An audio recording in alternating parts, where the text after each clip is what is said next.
Bien, bonjour. Bonjour à toutes et à tous. Et bienvenue à Léonard pour ce deuxième événement sur le sujet de la rue commune. Donc une démarche que nous avons initiée maintenant il y a quelques mois. C'est un projet qui est soutenu par l'ADEME et qui est porté par une équipe que je vais présenter dans quelques instants. Alors aujourd'hui, vous êtes sur place à Léonard. Vous êtes 30-35 experts invités et vous êtes également en ligne. Donc on a choisi un format hybride pour avoir un maximum d'audience. C'est ce que nous permet désormais la technologie. Et c'est surtout aussi pour avancer dans cette démarche de développement d'une communauté et faire en sorte que vous puissiez challenger notre travail en temps réel. Et donc, c'est l'objectif de cette journée.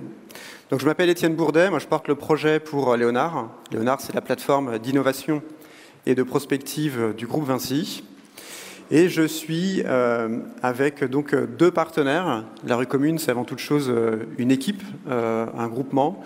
Vincent Cotet, de l'agence Richet Associés, une agence d'urbanisme, de paysage, d'architecture, avec une forte expertise dans la mobilité. Et puis, il y a Loïc Chen également, de l'agence Franck Boutet Consultant, sur le volet de l'ingénierie environnementale. Alors, la rue commune, c'est un projet que nous avons initié il y a plusieurs mois, et c'est né d'une volonté de réfléchir à un sujet, le sujet de la rue et de l'espace public. On est parti d'une page blanche, et on a trouvé un bon partenaire, l'ADEME, qui a lancé donc un... J'oublie de passer mes slides. Voilà, je reviens sur l'ambition quand même, qui est de donc transformer la rue métropolitaine du XXIe siècle. Et donc on a perçu un signal de l'ADEME en lançant une consultation un peu originale, qui est un appel à commun. C'était donc l'année dernière. Nous avons répondu à cette consultation et nous avons donc la chance d'être lauréats de cette consultation depuis octobre 2021. Alors vous le voyez, c'est un appel à commun, j'y reviendrai, et c'est surtout un thème, la résilience des territoires. Et donc c'est pour ça qu'aujourd'hui, nous avons décidé d'inviter certains territoires à interagir avec nous autour de ce projet. C'est un appel à commun, et un commun, ce n'est pas un projet lambda, donc je me permets en quelques minutes de vous définir un peu le cadre de l'exercice. Un commun, ça se définit autour de trois paramètres. Avant toute chose, il y a des ressources. Et donc là, ça a été une superbe découverte pour nous parce qu'on a vu que finalement, nous ne sommes pas les premiers à réfléchir à ce sujet-là. Et donc, il existe tout un tas de ressources en France et à l'étranger, vous verrez tout à l'heure. Donc ça, c'était plutôt un bon signal et une très bonne nouvelle. Donc on a pu ingurgiter tout un tas de données assez rapidement. Enfin, un commun, c'est aussi une communauté. Et donc, aujourd'hui, vous êtes là et vous faites partie de cette communauté. Donc, je tiens aussi à vous remercier parce que de jour en jour, on voit cette communauté grandir. Et ça aussi, c'est un bon signal. Et enfin, un commun, ce sont des règles aussi, parce qu'on ne fait pas n'importe quoi avec le travail des autres. Et donc, il faut se mettre d'accord sur comment on utilise les contributions des uns et des autres. Donc là, en l'occurrence, on est en Creative Commons. Et ça veut dire tout simplement que ce travail pourra être repris, poursuivi, pas dénaturé, mais pourra être poursuivi par la suite. Ce livre vient de sortir, on en parlait la dernière fois, mais c'est sorti le 15 mai, c'est assez intéressant, ce sont des récits d'urbanisme qui s'appuient sur des démarches de commun, et donc je vous invite à en prendre connaissance. Pour ma part, je n'ai pas encore eu le temps de le lire, mais je suis impatient de l'acheter. Alors, en cours de route, et c'est ce qui montre que nous sommes dans un processus qui n'est pas du tout figé et on le dessine au jour le jour. En fait, on a eu cette idée pour embarquer la communauté la plus large possible, d'aller chercher les usagers de la rue. Et donc, nous avons lancé une consultation citoyenne fin mars 2022. Et donc là, vous voyez, ce sont les chiffres d'hier.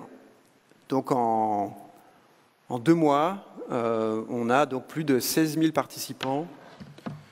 On est quasiment à notre objectif des 100 000 votes. Donc ça, c'est vraiment super. Et puis surtout, on a plus de 700 propositions. Et donc ça pèse énormément parce qu'il y aura cette part d'analyse et on verra comment on arrive à réintroduire ça dans notre travail. Mais selon nous, c'est un axe extrêmement fort.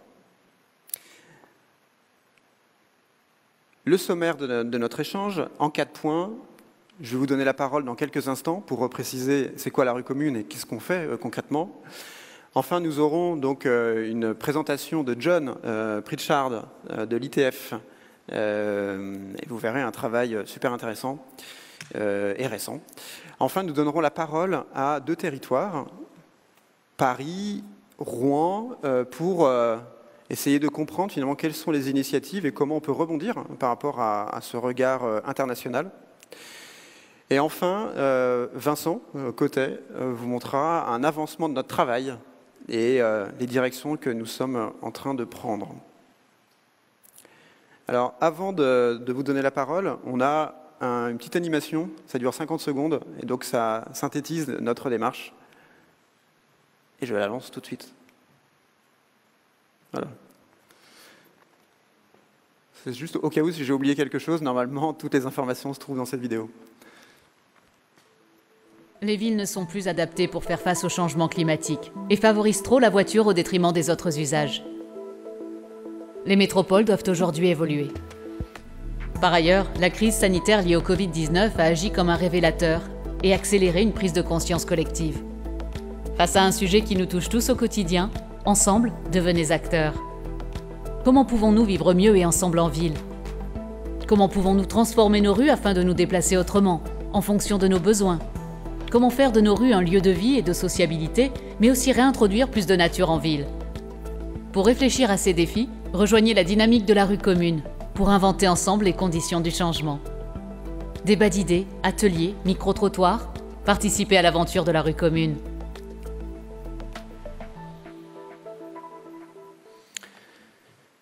Vincent, Loïc, vous qui travaillez sur ce sujet depuis pas mal de temps, alors concrètement, la rue commune, c'est quoi l'ambition? Et qu'est-ce que l'équipe est en train de développer en parallèle de ces temps d'échange? Alors, on va très court parce que avec Loïc, on va le résumer tout à l'heure. Ce qui pour nous est important, c'est dans tout le travail qu'on est en train de mener, c'est un travail de méthode, c'est pas un travail on est des praticiens d'abord, on n'est pas en train de fabriquer un projet, mais on est bien en train d'inventer cette méthode, de la mettre en place pour la partager, se l'approprier et que l'ensemble des acteurs de la communauté puissent aussi interagir dessus. Et donc ce qui nous importe aujourd'hui, c'est qu'on ouvre un maximum de possibles, méthodologiques, et que derrière on puisse le partager avec vous aujourd'hui. Et on est ravis de vous avoir dans ce 2e atelier pour continuer à l'enrichir de manière la plus large possible. Peut-être juste pour dire un mot, l'idée de ce guide, c'est véritablement qu'il puisse s'inscrire en complément des grandes stratégies définies à des échelles territoriales. Et si vous me permettez, je vais rebondir sur la présentation qui a été faite par Franck à l'atelier précédent, simplement pour indiquer que le guide va avoir à la fois comme vocation à être un catalogue de solutions techniques pour transformer la rue, élément par élément, un guide méthodologique pour définir les méthodes qui permettent d'opérer cette transformation, mais le guide va avoir une 3e dimension liée à notre axe 5 qui est préparer les acteurs au changement de demain. Et ce guide, il a notamment pour vocation à renvoyer dans l'imaginaire des gens l'urbanisme, la ville, la rue, de façon à ce qu'enfin la population se réapproprie cette problématique et qu'elle soit à nouveau un acteur avec qui co-construire la ville. Bien, merci à vous deux. Alors on va enchaîner avec plusieurs interventions. Et on va d'abord vous passer un micro-trottoir qu'on a réalisé. En fait, on a demandé à des étudiants de Sciences Po d'être dans différentes villes en France. Et donc, clairement, aller sonder le terrain et essayer de voir ce qu'on pouvait capter comme signaux faibles. La présentation qui suivra de John sera en anglais. Donc, du coup, on vous a mis à disposition... Alors, il a fait l'effort de traduire ses slides en français, ce qui est déjà pas mal, mais Bon. Pour ceux qui veulent, et pendant qu'on passe donc le micro-trottoir, on a également des casques à disposition, juste ici. Donc je vous invite, si ça vous semble utile, à en prendre. Voilà. Ben, merci, je pense que vous pouvez retourner vous asseoir. Si vous voulez bien, les 3 intervenants, je vous invite à prendre également place. Et puis, on va lancer ce micro-trottoir de 5 minutes en ligne. Oui, c'est bon. C'est parti.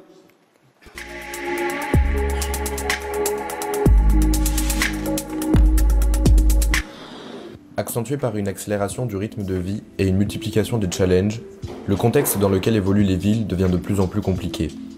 Entre, en premier lieu, l'hybridation des espaces et les enjeux climatiques qui en découlent, l'accélération de la digitalisation ainsi que la problématique du dernier kilomètre liée à la logistique urbaine. Les usagers de la rue témoignent de changements profonds dans leur manière de vivre l'espace public et se forment à des opinions variées par rapport à la performance et la pertinence des politiques publiques. Google Maps en particulier, parce que je connais pas non plus énormément la ville et du coup je l'utilise énormément, donc oui, beaucoup. Mais en général, ce que j'essaye de faire, c'est repérer sur un GPS mon trajet à l'avance et puis regarder le moins possible. Bah là, je connais la ville, mais après pour aller autre part, ouais, souvent. Quand je sais pas où c'est. Ouais. Oui aussi, pour pas me perdre. Non. Généralement non. Moi j'utilise beaucoup City Mapper, ouais. Et le site de la RATP. Oui, bah là au Havre, j'utilise l'IA. Je renseigne mon trajet, il me dit quand partir de chez moi pour avoir le bon transport. Il me dit combien de temps dure le trajet en transport, combien de temps dure ensuite le temps à pied. Il me dit quel changement faire, donc il me dit les heures d'affluence. Ça m'arrive, mais très peu. Vraiment très peu. Moi, je regarde toujours mes trajets sur Citymapper. Je trouve que l'application est super bien faite. Ça donne quelle sortie de métro prendre, par exemple, quand on est pressé, ou le temps de trajet est vraiment toujours très correct. Là, j'utilise pas énormément. J'utilisais un petit peu les trottinettes, mais depuis que c'est devenu plus rigoureux et restrictif, c'est quand même moins fluide. Pour la trottinette, j'utilise Dot, mais c'est super cher. Une fois que j'ai vu la route, après je l'utilise plus, j'essaye de retenir la route. M'en passer, non, absolument pas, genre vraiment pas. Et ce qu'elle m'apporte, d'une part elle m'apporte de la connaissance, parce que j'en apprends plus sur la ville, je vois des endroits que je connaissais pas par exemple. Je fais les deux, ça dépend des magasins. Après sur Paris, il y a beaucoup de magasins, donc je peux y aller en général. Je commande énormément en ligne, mais je préfère me rendre dans les magasins. Je suis pas du genre à aimer faire les magasins. Et je passe beaucoup moins de temps. Par exemple, si je recherche quelque chose, ce sera plus rapide à faire sur internet que faire les magasins pour trouver cette chose. Aller au magasin, il y a le côté immédiat qui est toujours plus sympa. Je préfère aller dans les magasins, même s'il m'arrive de commander en ligne, effectivement. Je vais au magasin, moi. Ouais, je sors, je vais au magasin, j'aime pas me faire livrer. Oui, je pense. Oui, tout à fait. Ce qui est sûr, c'est que peu à peu, j'ai appris à regarder les choses et à modifier pas mal de mes petits comportements du quotidien. Ça, c'est sûr et certain. Moi, non, parce que je continue d'utiliser ma voiture, je vais pas mentir. Non, mais oui, forcément, on fait plus attention. Mais je trouve qu'il y a beaucoup de culpabilité sur le petit citoyen, quoi. Ah oui, complètement, oui, tout à fait. Alors moi, pourriez vous dire, il roule en voiture, mais c'est un véhicule électrique, donc déjà, mon empreinte carbone, en tout cas mes émissions de CO2 sont bien plus limitées qu'avec un véhicule thermique. Comme tout le monde. Après, de là dire que j'y pense tous les jours dans mon quotidien, non, on essaie de faire attention, mais comme tout le monde, bien sûr. J'ai déjà modifié pas mal. Donc j'ai plus de voiture, je vais dans des lieux où on peut rendre les emballages. Je dirais que j'essaye de faire gaffe quand même au maximum par rapport à la pollution, etc. Mais je pense que c'est c'est quelque chose de général et c'est pas ma personne en fait qui va faire changer l'état actuel. Moi je fais tout à pied, en vélo ou en transport collectif. Moi, quand je vois des déchets dans la rue, la plupart du temps, ou quand j'essaye en tout cas de les ramasser, des trucs comme ça. Oui, ça oui. Tout un tas de formes de consommation que je réduis au maximum en fait. Moi, consommer, ça m'intéresse pas, sauf ce qui est vraiment essentiel. On fait des efforts sur les produits qu'on achète, la qualité, sur comment on se déplace, limiter les trajets en avion, etc. Mais consommer local et bio. Tout à fait, je suis satisfait, on peut faire mieux toujours, mais il faudrait que tout le monde en fasse dans le même sens, quoi. C'est comme pour la recherche des déchets et tout ça, non, il faut que tout le monde aille dans le même sens. Oui, c'est pour le climat, c'est très très très bien. Non, clairement pas. C'est vraiment pas le point fort de la ville. Il y a beaucoup de choses qui changent, qui évoluent. Malheureusement, sur ce point-là, on le comptait pas. Je vous parlais des infrastructures pour les vélos. On est encore très très loin d'une ville de cette importance-là, surtout qu'il y a de la place au Havre. Donc on pourrait vraiment donner la priorité au vélo par rapport aux voitures. Mais en tout cas, au niveau des transports, je trouve qu'elle met plein d'initiatives en marche pour qu'on puisse se déplacer sans voiture et je trouve ça important. Il n'y a pas assez de poubelles, si je peux me permettre, si on regarde autour de nous. Donc là, par exemple, j'ai mon ticket. Je pense que je vais en faire un origami. Je pense que c'est une bonne chose déjà d'avoir réduit la vitesse en ville et de favoriser les modes cyclables dans la ville de Paris. Ça manque d'arbres, peut-être peut-être mieux aménager le bois de Boulogne ou le rendre plus sympa pour justement aller y respirer, ou pareil pour le bois de Vincennes. Mais déjà sur le tri des déchets, je trouve qu'il y a beaucoup de taf à faire, notamment la mise en place de compost. Je sais que ça se fait à certains endroits, mais c'est pas du tout généralisé. C'est jamais assez de toute manière. Chacun vient y mettre sa touche, chaque époque, chaque génération vient mettre sa petite touche. Et voilà, moi je trouve que c'est important. Et j'en ai vu plusieurs en banlieue et je trouve ça vraiment trop cool de se dire que de façon éphémère, pendant qu'on n'utilise pas ces espaces qui sont peut-être pas bien chauffés ou qui sont encore à réaménager, on peut les mettre à disposition de personnes pour leur art ou autre. Il y a des usines qui sont désertées, autant les réutiliser, rendre les espaces plus verts, ce serait bien. Je trouve ça très bien, ça évite de construire neuf. On voit bien, la ville change depuis 10 ans, elle a totalement changé. Et quand on donne plus d'atouts d'un côté, on pénalise l'autre côté. On n'arrive pas à créer une harmonie globale. La réhabilitation des quartiers des docks, la halle aux poissons, là, à Saint-François, qui est transformée en lieu culturel. Ça, c'est évidemment c'est positif, c'est très intéressant. Mais je pense qu'il faut faire la même chose dans tous les quartiers de la ville.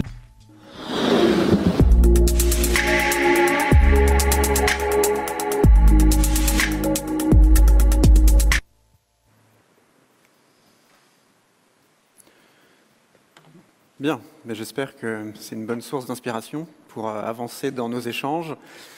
Nous allons donc passer à des temps de présentation, de débat, d'échange. Vous pourrez également réagir. Alors John parle un peu français, mais voilà. Merci d'être là. C'est vraiment gentil d'être venu nous voir aujourd'hui, et notamment pour vous présenter ce super rapport que vous avez sorti en mars. Donc John est senior analyste dans le sujet des transports à l'ITF, donc International Transport Forum. Merci. Catherine Gognaud, vous êtes directrice générale adjointe à la métropole de Rouen, en charge des sujets innovation, mobilité et logistique urbaine. Et enfin, Michel Zaoui, on a parlé de Paris à l'instant, j'espère que ça a retenu votre attention. Vous êtes conseillère architecture et espace public au secrétariat général de la maire de Paris. So John, you can present your work. Thank you a lot. You have 15 minutes, and after that, we can take some questions. Okay. Perfect.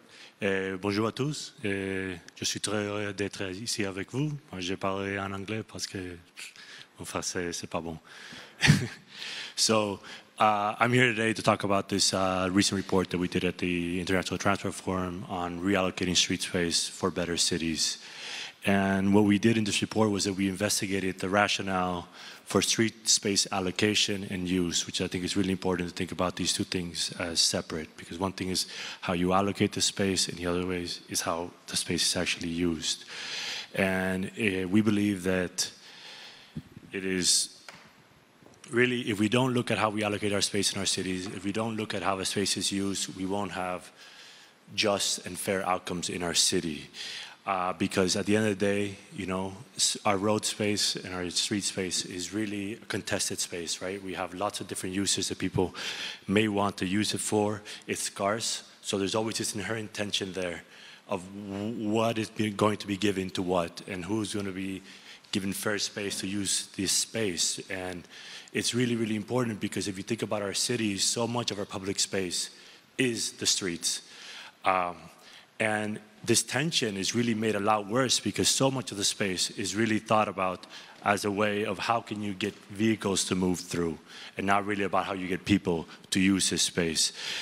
So it's really, really a problem. We really need to stop thinking about how to move vehicles, whether it be cars, trucks, whatever it may be, through our space and really think about how people use the space. We need to put people first. And move away from this idea that our cities should be focused on how much throughput of cars or any other vehicle you may have in a city. And when I say we need to reallocate the space, we really need to think about a broad range of purposes. This is the same square that was in my previous slide. This is in Barcelona. And over these horrible, horrible couple of years that we just had with the pandemic, one of the few things that we really found out was that you know, we can have changes in our cities. These things can be fast. You need political will, of course, but it doesn't have to be a very long process. And things can change for the better.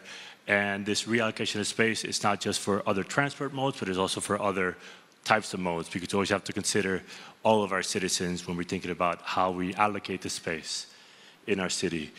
And I think that a really important point is that, again, as I already mentioned, we really have to think a little bit differently about what the street space allocation is and what the street space use is. So on the one hand, we talk about the allocation, we're talking about the supply side of it, right? It's the available space that is available for different types of uses, and that's usually defined at the municipal level or at any other kind of level, and then we kind of have to adjust as users to this space, right? And the problem with this is usually this space is really quite static. You know, once it's there, and it's really hard to change. Even during the day, right? At different points of the day, you might need more space for your cars during peak hour. Other space, you might need less. So it's very static in the short term and like minute to minute, hour to hour. But it's also very static and it's almost permanent because once something's been allocated, it's such a long process to kind of move away from that. And then on the other side, you know, the use of the space is just how we end up using it, right? And what we need to move in these different parts of the city. So I think it's always important to keep these two things separate. And what I'm going to focus on more here is the allocation of the space, which I think is a part that can be much more influenced by policy, because this is really what defines everything else around it.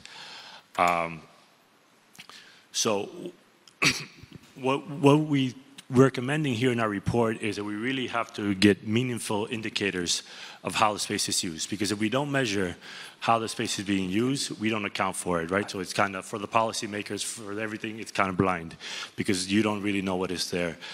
So what we did here, we did the meter squared times the hour, and we did it per person, because I think, again, different vehicles, we have different people, but we really have to account for the person. Because when you, and it's a composite indicator, and it has a dynamic component, which is the space needed while the vehicle, the people inside the vehicles are moving, and then you have the static space, and that's what, when it's just parked, it's idle, whatever it may be, and then you also have to consider the time, right? Because, for example, with all these new modes that we have now, where we have these shared modes, obviously this time is divided among a lot of people, and then the overall consumption per person would significantly go down. And I think this static space is really, really important, because one of the things we found in our report is, for example, for the car, over 90% of the space usage per day was just parking, was just when it was idle. So again, it's not just when it's moving, but all the space that we're giving about, and we have to account for all these components and then account for the temporal component as well, again, because like I said, if you're sharing, for example, a vehicle, it's going to be used per person for less time, and it's important to also keep this in mind.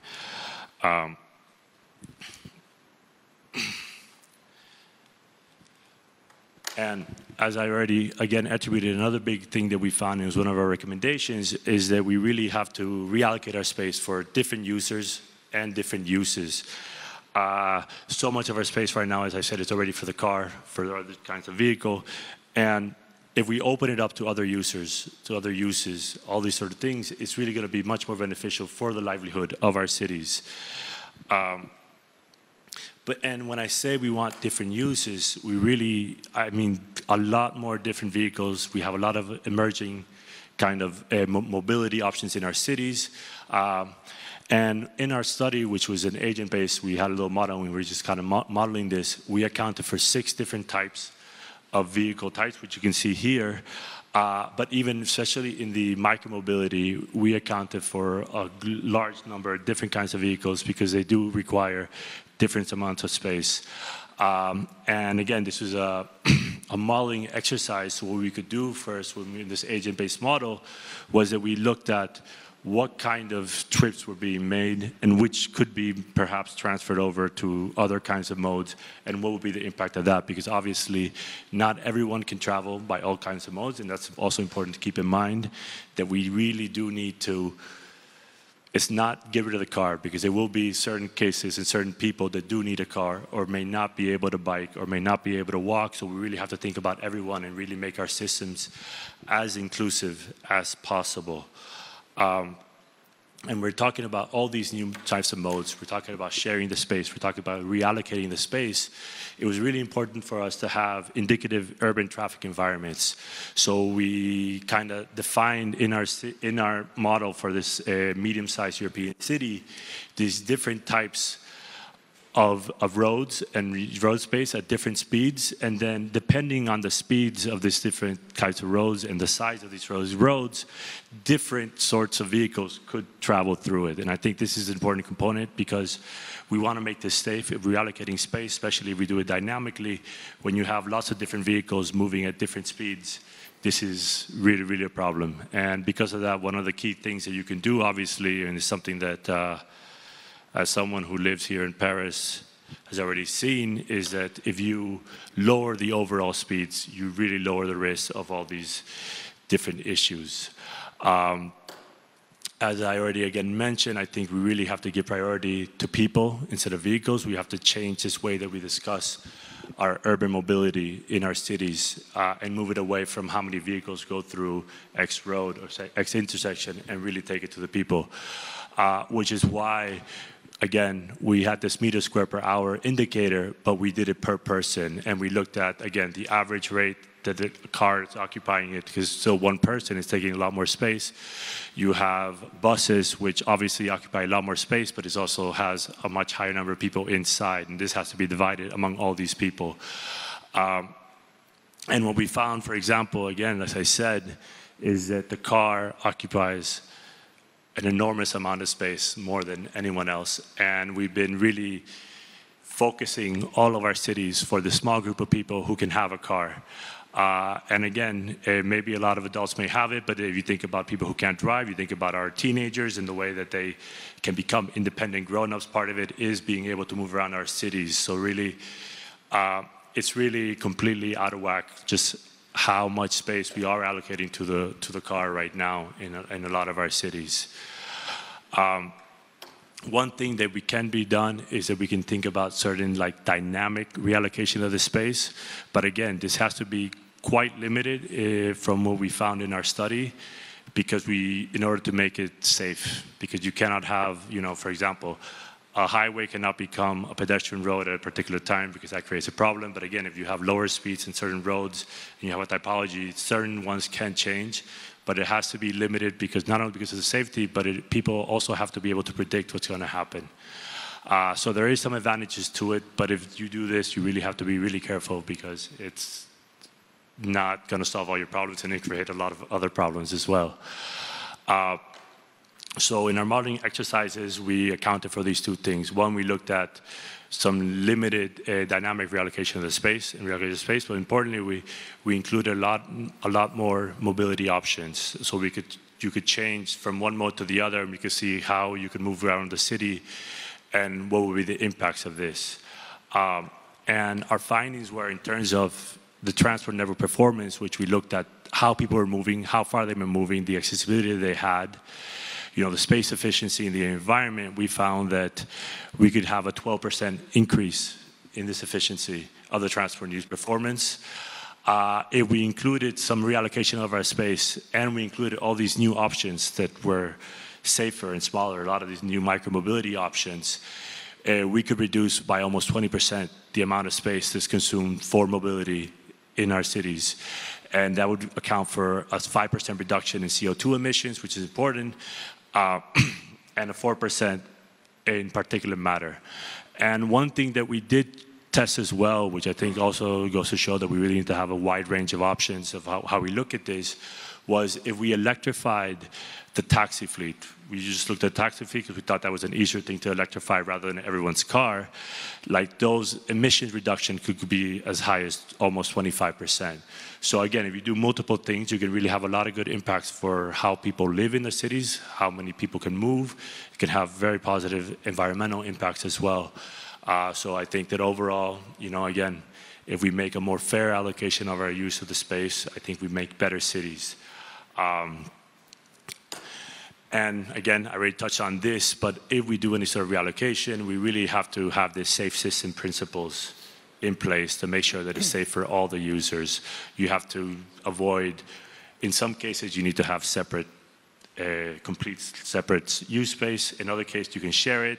Speed is a big part of this because again, as I already said, if you have lots of different speeds and the same thing, this is where you have lots of issues. So it's really something to keep in mind. And I think that just to close, what I would really want to say is that we can do better in our cities. And these changes can happen. And as we move forward right now, I think we really can make the streets fit us, people, and not vehicles. And I think everyone will be better off for it. So that's what I have for you today. Thank you very much. Thank you, Jan.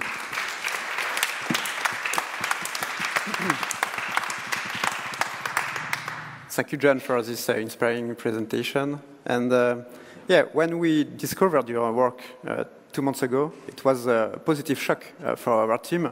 It was like a relief because we discovered that we are not the only ones to think about that. So yeah, it's a big deal, you're right. And now, in French, peut-être des réactions. Catherine Gognaud, vous qui traitez ce sujet de la mobilité à Rouen, la question qui m'est à l'esprit, c'est déjà, est-ce que ce sujet et cette manière de l'aborder, c'est quelque chose qui est totalement nouveau, ou peut-être que vous l'aviez déjà dans le viseur depuis quelques années? Et est-ce qu'il y a des paramètres dans cette étude qui retiennent votre attention? Alors peut-être avec le micro. Hop. Merci. Ce que je trouve très intéressant, c'est les indicateurs. Enfin, moi, je découvre l'indicateur de l'occupation de l'espace par rapport au temps et avec cette notion de statique et de dynamique. Alors, évidemment, sous une autre forme, ces réflexions-là, on les a sur le partage de l'espace public, sur la question de l'occupation statique. C'est un vrai problème parce que, à titre d'exemple, on a requalifié la place de la gare à Rouen et quand on a fait le diagnostic, on s'est rendu compte que 70% de l'espace, c'était de la voirie, que de la voirie, alors qu'à la gare à Rouen, à peu près 50% des gens viennent à pied ou en vélo. Et donc, il y a un décalage entre voilà, l'attribution de l'espace et les usages. Là, c'était très net. Mais je trouve très intéressant cet indicateur-là. Et voilà, je vais approfondir un peu le sujet parce que je trouve que ça montre bien, on voit bien sur le schéma que vous avez présenté que la voiture statique occupe une place incroyable alors que le sujet du stationnement dans les villes, c'est juste un sujet épineux et vraiment compliqué pour diverses raisons sur lesquelles je pourrais revenir éventuellement tout à l'heure. Michel Zaoui, vous qui êtes conseillère à la mairie de Paris et qui étudiez les espaces publics, Bon, la place de la voiture à Paris, on connaît votre positionnement, enfin du moins la trajectoire que vous prenez. Est-ce que cette approche-là vous semble nouvelle et quels paramètres pourraient être transposés dans les études que vous portez, tout particulièrement, on le verra juste après, sur les places publiques parisiennes? En effet, c'est vraiment quelque chose de nouveau, même si on a toujours eu tous ces schémas d'occupation, mais plutôt, en effet, plutôt statiques, où on voyait, voilà, ça fait quelques années qu'on voit l'occupation par un piéton, un cycliste et puis un automobiliste.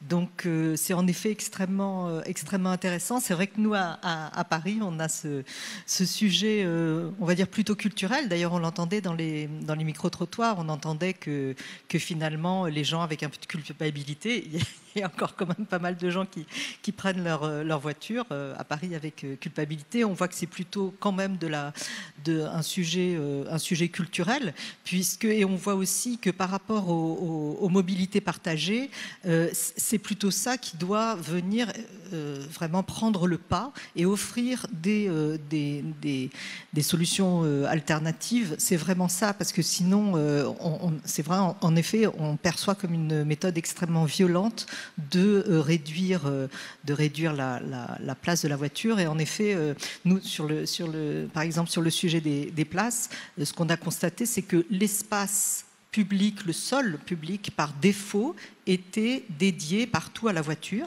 et qu'ensuite, on aménage des trottoirs en pied de bâtiment.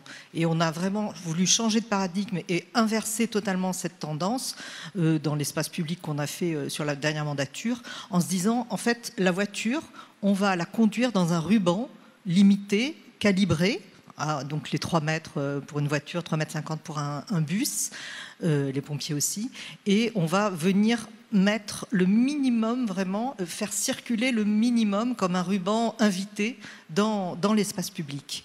Mais c'est vrai que je pense que c'est vraiment de la culture, et ce genre de chiffres peut venir percuter. Moi, je ne suis pas très, on va dire, sur ma génération et la génération un petit peu plus haut, je ne suis pas très, très optimiste, parce que malgré tout, toute la communication, tout ce qu'on peut dire sur la pollution, voilà, on n'arrive pas à être audible. Mais en revanche, je pense qu'avec des chiffres comme ça, sur les générations peut-être un peu plus jeunes, c'est extrêmement percutant, intéressant. Voilà. Bravo. C'est très intéressant. Vous savez que, et je l'ai présenté tout à l'heure, nous avons lancé une consultation citoyenne, et donc je suis allé prendre quelques propositions intéressantes sur vos territoires. Et donc à Paris, dans le 19e, il y a Yann, 40 ans, qui fait une proposition qui va un peu dans votre sens. Il dit en fait, il faut élargir les trottoirs à mesure qu'on densifie la population pour inciter à la marche plutôt qu'à prendre sa voiture. Et donc voilà, les citoyens finalement aspirent à ce qu'il y ait une évolution de la configuration entre trottoir et chaussée. Je pense que ça rejoint un peu ce que vous étiez en train de dire à l'instant. Oui, tout à fait. Et puis, ce n'est pas qu'une question de mobilité. Il faut, pour se sentir bien dans la ville, c'était le cas des premières slides, il faut, une ville, elle doit offrir le service de se rencontrer, d'échanger, voilà, on l'a vu, on a bien vu pendant la pandémie qu'il y avait vraiment un manque énorme de rencontres, etc. L'espace public est là pour ça.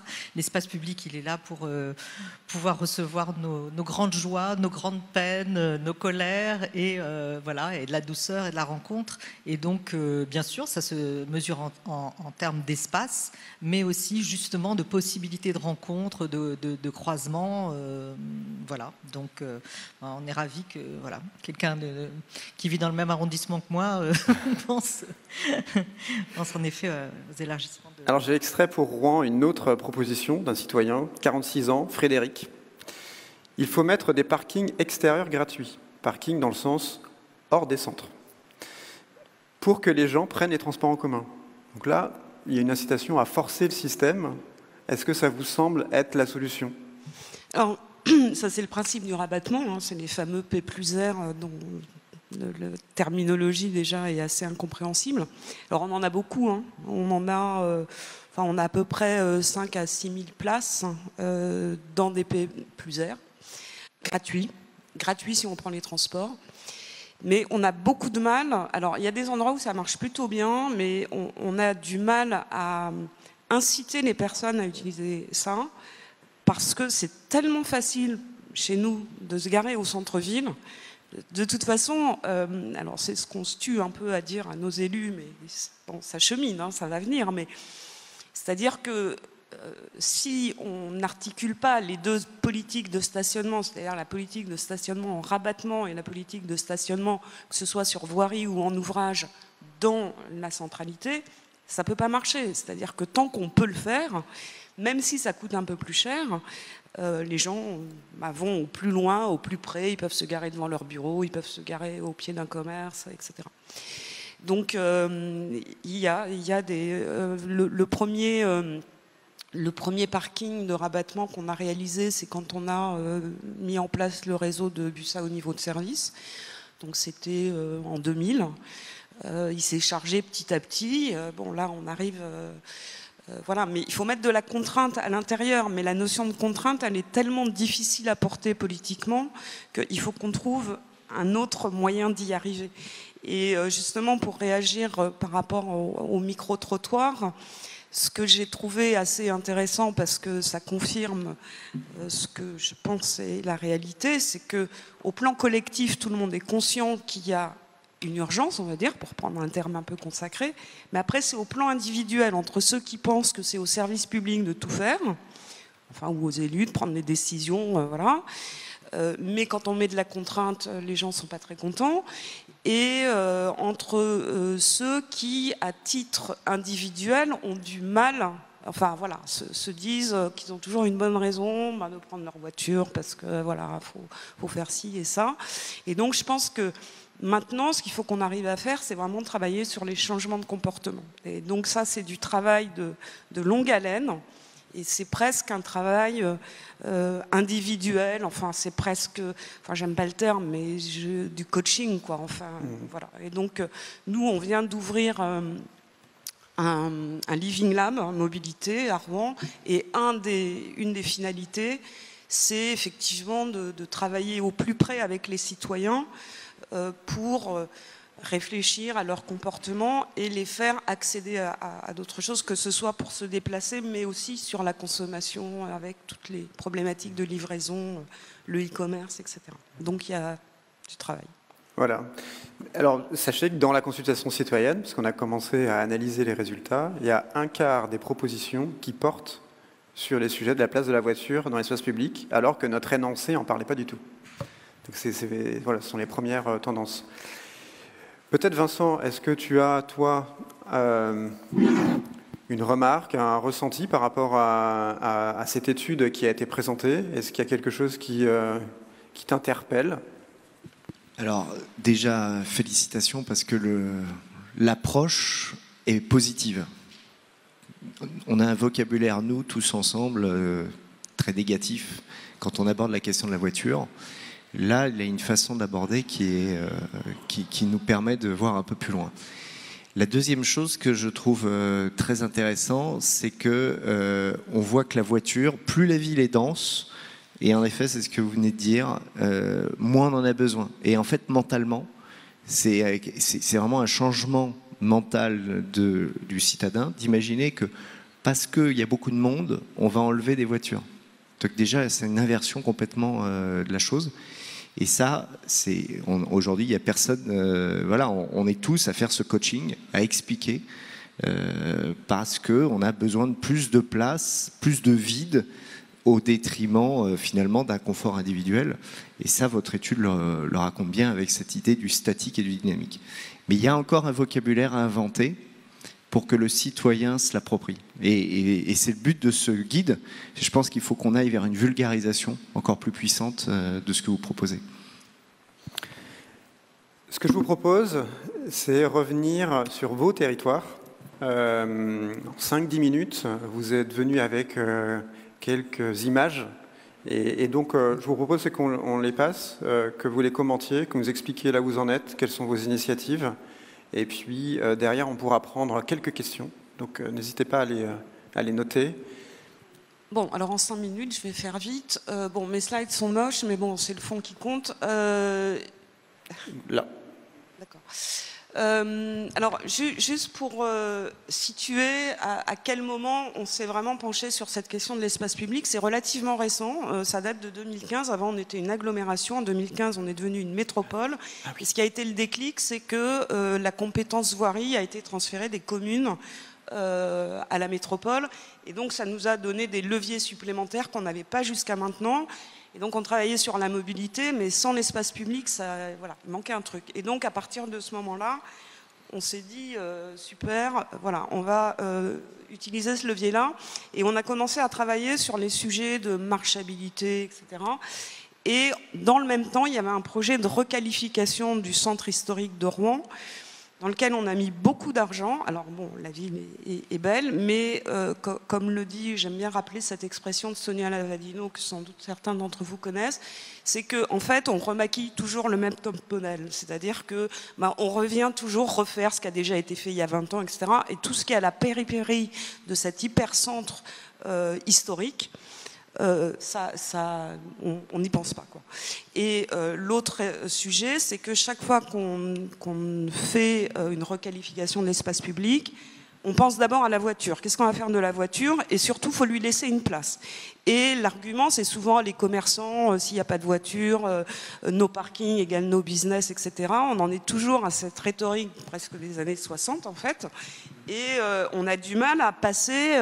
Donc on a lancé une étude avec beaucoup de micro-trottoirs, etc., auprès de 2000 personnes qui ont été interviewées dans l'espace public, pour essayer de démontrer finalement ce qui a déjà été démontré ailleurs, mais quand on présentait des études un peu globales aux commerçants, ils nous disaient oui, mais ça c'est à New York, c'est à Sydney, c'est à machin, mais à Rouen c'est différent. Et c'est pas différent. En fait, ce dont on s'aperçoit, c'est que plus l'espace public est qualitatif et agréable, permet des espaces de séjour et pas seulement de la circulation, plus les gens y séjournent, y restent et consomment. Et donc on a fait ce lien entre marchabilité et habitude de consommation, en démontrant même que finalement les gens qui viennent à pied ou en vélo consomment par petits bouts, mais sur un mois, finalement, dépensent plus d'argent parce qu'ils vont prendre un café, parce que ceci, cela. Bon. Et après, on a commencé à travailler sur la périphérie de l'hypercentre. Rouen, c'est une petite ville en fait, et le centre historique, bon, c'est une ville du Moyen-Âge, donc c'est très piéton, c'est très bien. Mais c'est sur une surface hyper réduite. Et dès qu'on sort de cette surface-là, c'est le cafouche. Alors donc on voit bien dans ces petites rues, le stationnement, on voit, vous voyez les deux images à gauche, c'est devant un lycée. Bon, vous voyez les élèves, donc dans un lycée, ils ont le droit de sortir pour déjeuner le midi, donc ils sont assis sur un muret entre deux poubelles et 3 voitures. Il y a quand même des petites recherches de naturation, donc il y a des gens qui mettent des choses.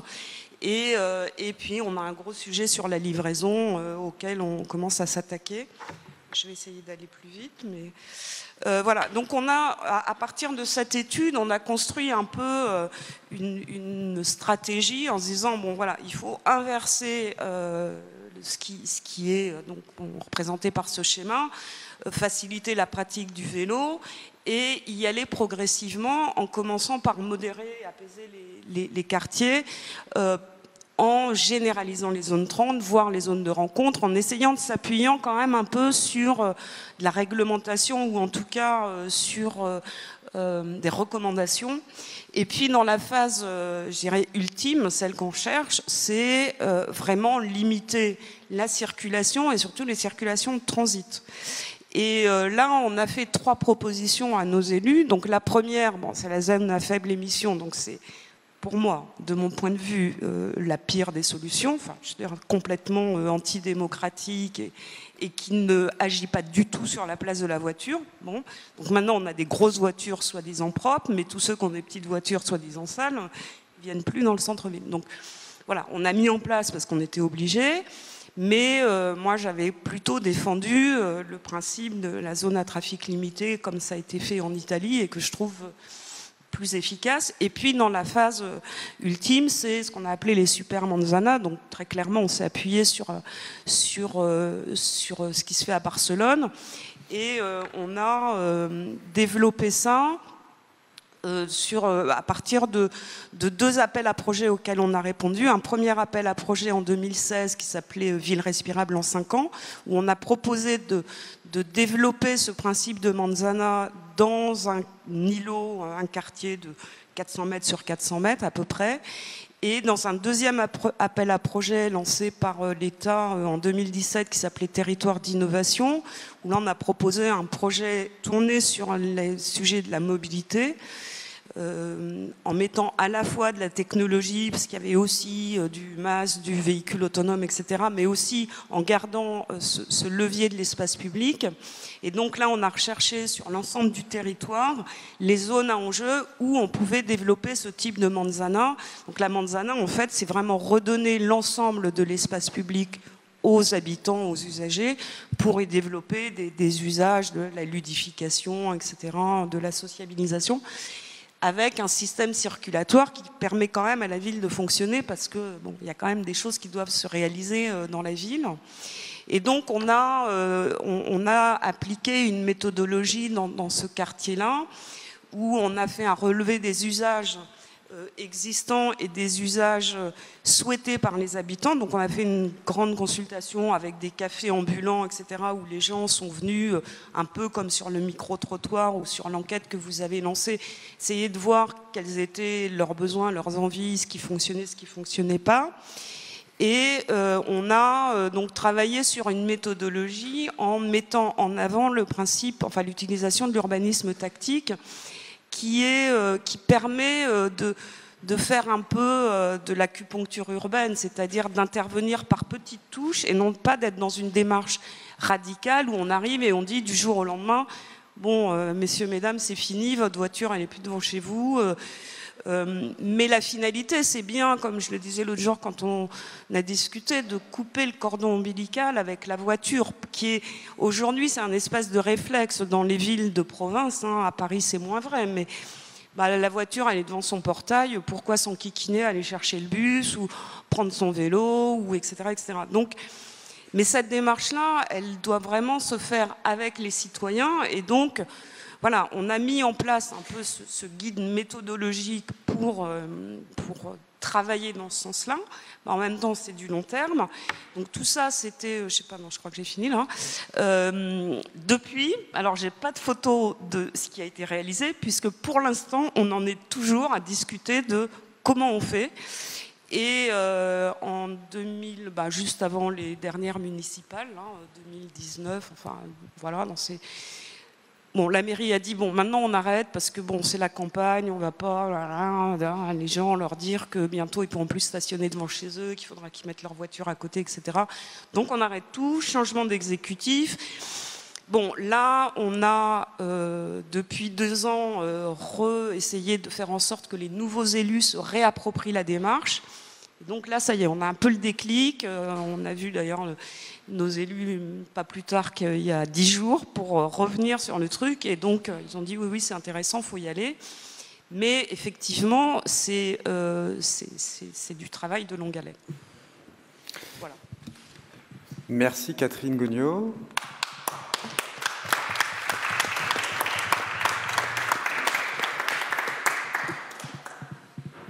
Bon, on va regarder ce qui se passe à Paris, du coup. Alors, moi, étonnamment, je ne vais pas parler de rue commune, mais de place commune, je suis désolée. Et puis j'ai pas du tout de... Je vais essayer d'aller assez vite.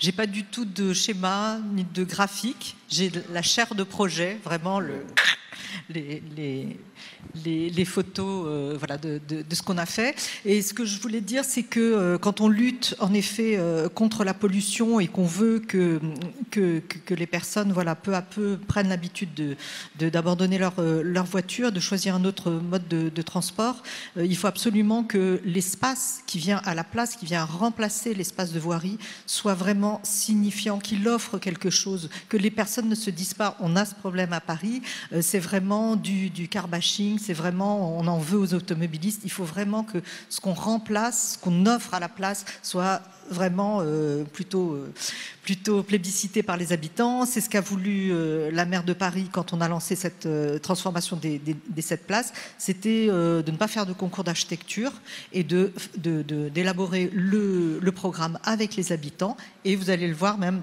on a poussé vraiment au plus loin, on a essayé de co-construire avec les habitants, vous allez le voir, d'abord préfigurer avec les habitants et co-construire avec les habitants. Voilà. Je vais... Vous avez la télécommande juste devant vous, si vous voulez passer. J'attendais. Non, je suis allée en arrière. Ah, oh là là. Pardon.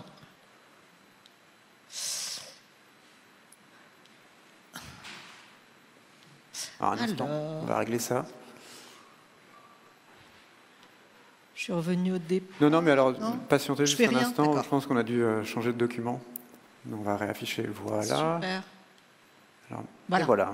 Donc ça c'était un petit peu les 2 données d'entrée de jeu. Quand on a commencé les places, on s'est dit c'est bien d'avoir 2 indicateurs quand même qui vont vraiment conduire, qui vont être le leitmotiv, le point commun de toutes les places.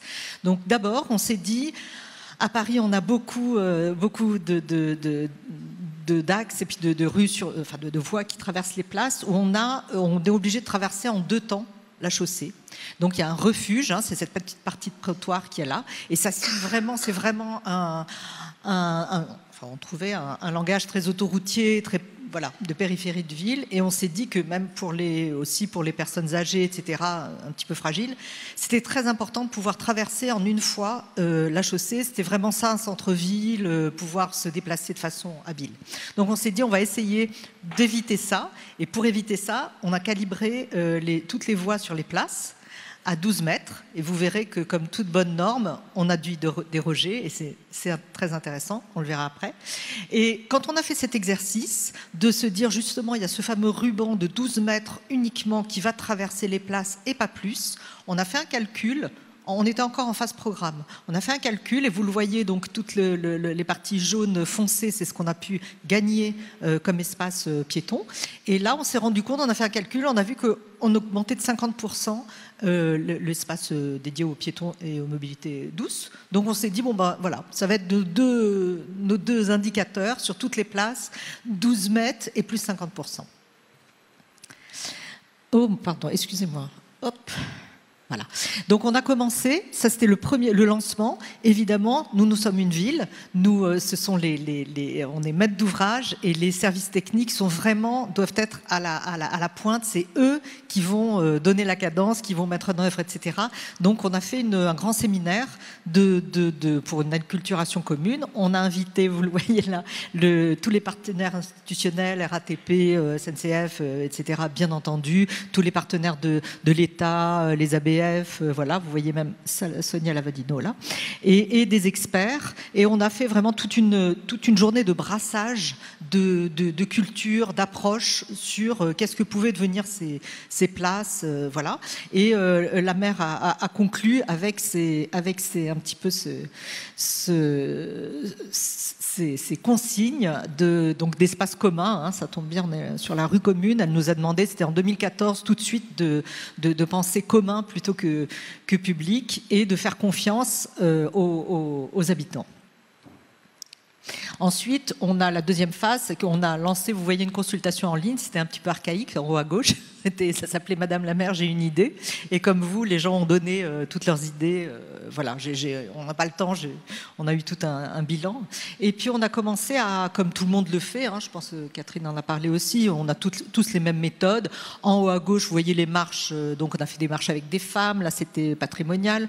Ensuite, le travail, j'ai oublié de dire qu'on a fait appel à des collectifs. Donc les collectifs, c'était des architectes, urbanistes, paysagistes, constructeurs, spécialistes du genre et spécialistes de l'insertion aussi.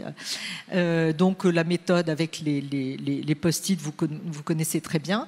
La base, c'est qu'on a installé les collectifs sur place dans des bases vies. On leur a donné à chacun un container et on a dit il faut être au plus proche du piéton, du parisien, de l'habitant et aller le choper avec des sièges sur l'espace public. le prendre et puis parler avec lui en one-to-one, vraiment de façon très, très serrée. En tout, on a eu 7000 entretiens comme ça sur toutes les places. Et il y a eu plein de méthodes. Vous connaissez, je pense, très bien la carte sensible qui est intéressante. Elle situe tous les souhaits des habitants, donc c'est spatialisé. Et puis, on a mis en place une maquette spéciale pour les aveugles et les malvoyants en relief, où ils ont pu vraiment nous faire part de leurs souhaits en matière de circulation. Ça, on est à la place du Panthéon. Rapidement, on a préfiguré. Donc, le collectif a, bien sûr, suite à tous les entretiens, il en est ressorti qu'il y avait 2 souhaits. Pour les touristes et les étudiants, c'était des tables où on peut, à la fois pour les touristes, pique-niquer, pour les étudiants, bien sûr, travailler, puisqu'il y a toutes les universités autour. Et puis, il y avait ces plateformes que tout le monde a souhaité. On a fait une étude de genre et où tout le monde s'est dit que c'était très important de pouvoir s'allonger, y compris les femmes, dans une ville, de pouvoir être allongées. Il y a eu une préfiguration avec des spectacles, donc tout un travail sur le genre. On était en phase préfiguration. Ensuite, pour le projet pérenne, ce qui est intéressant dans les préfigurations, c'est évidemment d'ajuster.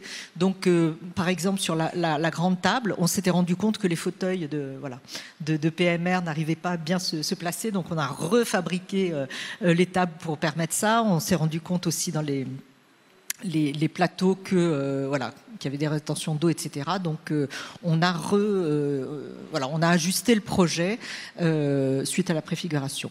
Je passe assez vite. Donc voilà, avant-après, c'est vraiment l'illustration de ce que disait John avec le remplacement de la chaussée. Donc ce qui est intéressant dans Panthéon, c'est que justement, on ne s'est pas attaqué à la voiture dynamique, mais à la voiture statique. Et on a remplacé le stationnement par des espaces piétons. Donc là, après, un petit peu les chiffres d'espace piéton. On a transformé, bien sûr, en une zone 20 km/h. Voilà un petit peu. Évidemment, quand on remplace, il y a toujours une question esthétique, d'harmonie du paysage. Et évidemment, il faut faire attention à ce que le projet soit esthétique. Ensuite, là, on est sur Nation, on a réduit, vous le voyez, le cercle orange, on a réduit de moitié, on avait 8 fils, on est passé à 4 fils. Et comme on n'était pas très sûr de nous, on s'est dit on va préfigurer. Donc pendant une nuit, on a installé des GBA, donc les blocs de béton, et on s'est dit si jamais il y a trop d'embouteillage, eh bien on élargira chaque fois, donc on prendra une file. Et donc ce qui est intéressant par rapport aux préfigurations et aux ajustements, c'est que le matin où on a installé ces GBA, le lendemain matin, on s'est retrouvés et on n'a pas compris ce qui nous arrivait sur cet espace qu'on a reconquis. On pensait le planter et en fait, les gens commençaient à venir en vélo et à circuler et on a compris que dans Paris, il n'existait pas d'espace safe, sûr, comme ça, où on pouvait être avec des enfants, leur apprendre à faire du vélo. Et on a décidé de changer le projet et de garder cette piste, on a dit une piste d'usage. On a aussi décidé de changer le projet parce que quand on s'est retrouvé le matin au centre de la place, on entendait beaucoup moins le bruit des voitures et on a compris que c'était les blocs de béton qui coupaient le bruit surtout des roulements et de freins. Et on a décidé de faire une lisière plantée dans le projet pérenne. Voilà, c'est de l'utilité des préfigurations. Voilà.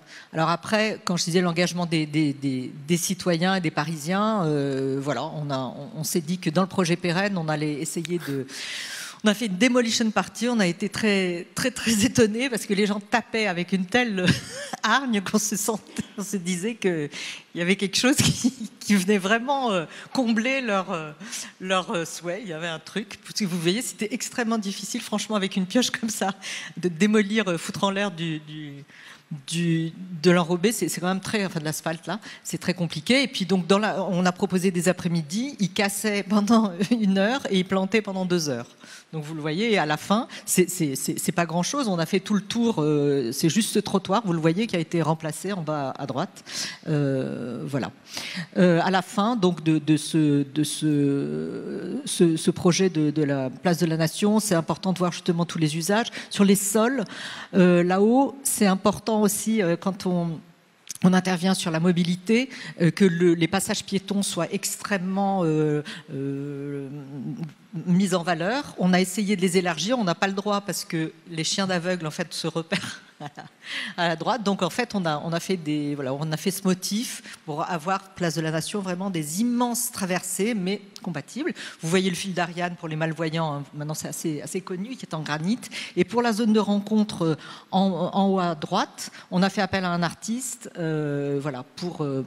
puisque c'était nouveau cette zone de 20 km/h, pour essayer de mettre ça en valeur. Je ne peux pas vous dire si ça marche énormément, mais en tout cas, voilà, on l'a fait. Vous voyez tout ce qui est, on a des bacs à planter en jardinage, ça c'est le projet pérenne. Au centre, vous avez tout ce que la ludomobile, etc., qu'on connaît bien à Paris maintenant pour les enfants, de la culture et puis du sport, Paris Sport Dimanche, qui est gratuit au centre de la place tous les dimanches. Maintenant, on attaque, pour finir, la place de la Bastille. C'est là que je disais savoir ajuster et se tromper, puisqu'on avait, donc vous voyez l'existant à gauche, au milieu, on avait réduit à 12 mètres, puis on a fait toutes les études de circulation et ça ne convenait pas. On a, notamment pour le bus, donc on a dû ajuster. C'est ça aussi, tester, essayer, c'est savoir se rendre compte que les choses ne sont pas possibles. Et pour finir, eh bien, si on travaille sur la réduction de la place de la voiture, c'est que à la base, c'est un problème de santé, de pollution et donc d'environnement. Donc nous, dans nos projets, on a tenu à être extrêmement vertueux. Tout le sol de la place de la Bastille, c'est du trottoir de Paris en granit réemployé et acheminé par Péniche. La culture, évidemment, l'histoire et la mémoire, c'est important. On a travaillé sur ces nouveaux symboles. Et pour finir, la sécurité dans l'espace public. Depuis Nice, nous, on est très sur tous les espaces publics qu'on aménage, on est obligé d'avoir donc une protection du public anti-bélier. Nous, c'est vraiment un acte. Enfin, on pense que c'est la bienveillance et puis on doit ça au public, de ne pas être angoissant, de ne pas être anxieux. Du coup, on s'est servi de bancs, d'assises comme anti-bélier. Donc il faut savoir que chaque plot est fondé à 5 mètres de profondeur, ferraillé, et assure l'antibélier de la place. Voilà. Pardon, j'étais un peu longue. Merci beaucoup.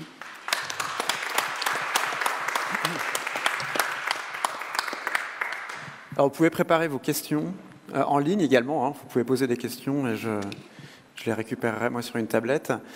Alors, vous parlez des places, et c'est vrai que par rapport à la rue commune, on pourrait très bien se dire que c'est pas tout à fait notre sujet. Mais finalement, ce qu'on espère, nous, à terme, c'est que des rues se croisent. Et donc, on pourra créer les conditions de la place, et c'est ce qu'on a vu dans les dernières images de John. Finalement, il y a des stratégies comme ça qui peuvent être des points extrêmement forts dans le tissu urbain. Et donc, nous, alors, c'est peut-être pas notre ambition à court terme, mais on espère qu'un jour, 2 rues communes réussissent à se croiser. Moi, j'ai retenu un chiffre. Vous parliez de 50% d'espace piéton. Est-ce que vous avez réussi à atteindre ça dans les différents projets que vous nous avez montrés, ou est-ce qu'il y a parfois eu, peut-être Place de la Bastille, par exemple, vous avez dû revoir à la baisse vos ambitions? C'est le contraire. Place de la Bastille, on est à plus 60% en fait. C'était assez facile. On avait un très grand rond-point, et surtout à Place de la Bastille, c'est exactement. Je n'ai pas le plan sous les yeux, mais c'est exactement ce qui se passait. En fait, tous les petits recoins, la place n'est pas ronde, les bâtiments n'ont pas une forme circulaire. Donc, toutes les anfractuosités, en fait, étaient traitées en espaces de voitures, dans lesquels, quand on avait une voiture, c'était délicieux de se glisser, de se garer n'importe comment. Et donc, tout ça a été récupéré pour du trottoir. Donc, non seulement Place de la Bastille, on a récupéré l'espace piéton sur toute la périphérie, mais évidemment beaucoup sur la voirie. Voilà, au désespoir de... Place aux questions. On va faire circuler un micro.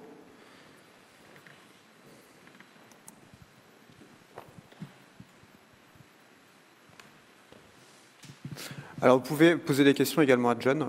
John, il y a un... You can use this headphone. Okay. Vous pouvez poser des questions à John en français et... il y a un traducteur qui se chargera de lui poser en anglais pour être le plus clair possible. Pouvez-vous présenter, s'il vous plaît?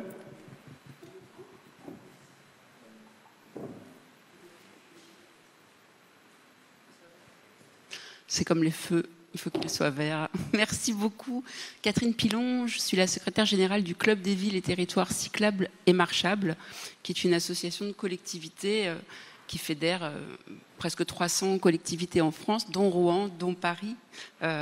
Et je voulais rebondir sur vos interventions parce qu'il y a un sujet qui est très prégnant dans les débats des élus du club aujourd'hui et dont vous n'avez absolument pas parlé. Je vois ça comme un signe d'espoir et en même temps ça me questionne. C'est-à-dire vous avez beaucoup parlé de la peur de s'attaquer à la place de la voiture de façon un peu volontaire et contraignante. Et dans les débats des élus, qui encore une fois représentent des collectivités métropolitaines, mais aussi des petites collectivités ou des moyennes, la question est moins de réduire la place de la voiture aujourd'hui, parce qu'ils ont l'impression qu'il y a un consensus démocratique là-dessus, mais sur les conflits que génère une augmentation rapide de la pratique cyclable sur les autres usagers de l'espace public. Et alors, vraiment, ce dont il parle énormément aujourd'hui, c'est comment faire pour, ne pas construire des villes cyclables comme on a construit des villes pour les bagnoles. Donc, c'est quoi l'aménagement de l'espace public qui permet cela, avec des débats entre le tuyau pour garantir le zéro risque et à la Lavadino plutôt le partage de l'espace public et on apprend à vivre ensemble et on le fait. Et voilà, et ça c'est vraiment très prégnant et j'aurais aimé avoir vos avis à tous les trois là-dessus. Je peux peut-être dire quelques mots sur le sujet. Oui, c'est effectivement une question. Alors là, je ne l'ai pas abordé parce que je me suis un peu concentrée sur ce qui se passait autour de l'hypercentre. Alors, il y a vraiment, je dirais, deux écoles. Il y a l'école des élus cyclistes, pratiquants pour ne pas dire militants, et qui, eux, sont plutôt des... favorables à ce que j'appelle l'autoroute à vélo. C'est d'ailleurs ce que vous disiez, reconstruire la place du vélo comme on a construit la place de la voiture dans les années 60, puis se retrouver avec le même sujet. Et puis il y a les partisans plutôt du partage de l'espace. Et en fait, je pense que tout est lié à la vitesse. Là aussi, sur... je pense qu'il y a une question de comment on traite le plus faible, entre guillemets, usager, par rapport au plus fort. Donc, bon, le vélo était le faible par rapport à la voiture, le piéton est le faible par rapport au vélo. Et je pense qu'il faut vraiment que les gens apprennent à vivre ensemble. C'est-à-dire que, de toute façon, si on parle de partage de l'espace public, c'est qu'on n'a pas la place de faire un tuyau pour chacun. Un tuyau à voiture, un tuyau à vélo, un tuyau pour les gens qui marchent vite, un tuyau en trottinette, un tuyau pour ceux qui marchent lentement, etc. Donc, vraiment dans les centralités denses, hein, là, je parle des centralités denses. Bah, moi, je ne sais pas, je pense qu'il faut apprendre à vivre ensemble et à respecter chacun. Mais ça, c'est dans les centralités denses. Après, la question des autoroutes en vélo, elle se pose beaucoup pour relier les différentes polarités d'un territoire. Paris est dense partout. La métropole de Rouen, on va de 6 000 habitants au kilomètre carré à 3 habitants. Enfin, je veux dire, on est aussi une métropole rurale. Même si métropole et ruralité, ça peut faire bizarre, mais le fait est que c'est ça, et qu'en fait, il y a beaucoup de mouvements pendulaires tous les jours. Et la stratégie de vélo qu'on met en place aujourd'hui, elle est plutôt axée sur permettre de faire des grands parcours à vélo. Alors j'entends grand parcours, hein, on se base sur un budgeton de 30 minutes à peu près, et on se dit en 30 minutes on fait 8 km et on relie, bon puis avec un vélo électrique c'est peut-être plus rapide, donc là on est vraiment sur de la création d'infrastructures très sécures, voilà, où on va dédier de l'espace au vélo. Mais dans les zones denses, même s'il y a des secteurs où on fait quand même des bandes cyclables, voire des pistes cyclables, mais plus on arrive dans la centralité, plus on est sur la notion de partage. Et là, par exemple, à Rouen, on travaille sur la requalification de la rue Jeanne d'Arc, qui est une artère très commerçante qui relie la gare à la Seine. Et c'est un peu la politique du petit pas. Là, on a fait des travaux, mais on n'a pas encore fait une rue lisse, c'est-à-dire sans trottoir. Mais on supprime beaucoup de... on supprime le stationnement, on réduit l'espace de la voiture. Et on va aussi, comme vous l'avez fait, faire intervenir un artiste sur le sol pour donner cette impression d'être pas seulement sur une route, quoi. Enfin, de donner un caractère moins routier à la route. Voilà, je ne sais pas si j'ai répondu à votre question. Yeah, okay. Thank you very much for the question. I think that absolutely we have to think about how space is being allocated to each use. I do think that the discourse sometimes doesn't match the reality in terms of the bike or any other micromobility. So there's a couple of things we have to keep in mind. One, I think we can't think of these as biking lanes. They're really more, mobility lanes where all sorts of users can use this, and not just the bike, and we see all these other micromobility options.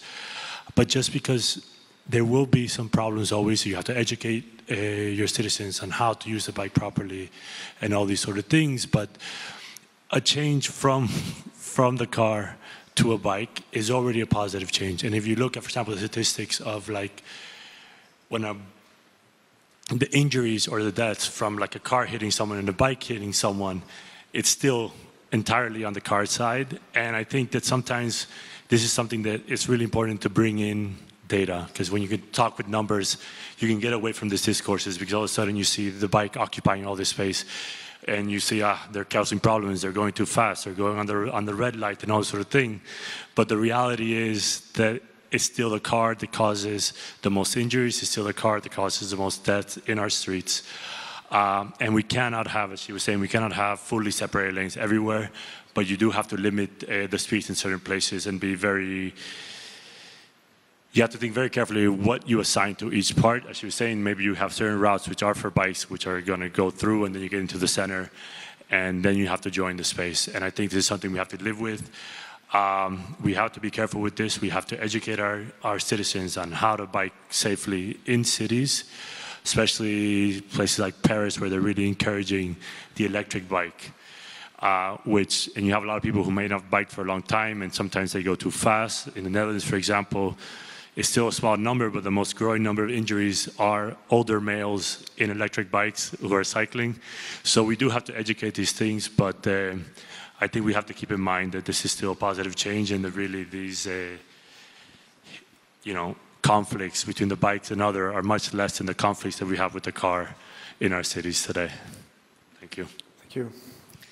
Oui, en effet, c'est exactement ce que dit John, c'est-à-dire que à Paris, en tout cas, on a eu besoin de quelque chose de très fort en matière de vélo et de politique visible pour faire décrocher les conducteurs de voitures. Ça a été vraiment, il a fallu faire décrocher et montrer aussi, c'est aussi de la communication, d'avoir un petit peu, pour l'instant à Paris, je pense à la rue de Rivoli, ces sortes d'autoroutes à vélo où on compte les vélos et où on voit, et où tout d'un coup tout le monde a conscience qu'il y a énormément de vélos et que donc peut-être le vélo est quelque chose qu'on peut adopter. Donc il y a toutes ces choses de communication et de levier politique. Je pense aussi que c'est dans les services techniques, les villes ont beaucoup d'ingénieurs qui s'occupent de la mobilité, et c'était assez facile, nous on l'a vu, de passer de la voiture au vélo. C'est exactement la même chose, en effet, hein, vous l'avez dit, c'est la même chose, c'est un flux, c'est quelque chose de continu. Après, passer à l'espace du piéton, ça peut pas, les trottoirs peuvent pas être des autoroutes à piétons, c'est quelque chose de beaucoup plus sensible, il se passe beaucoup plus de choses entre des piétons qu'entre des cyclistes ou des automobilistes qui sont à la queue leu-leu. Alors il y a évidemment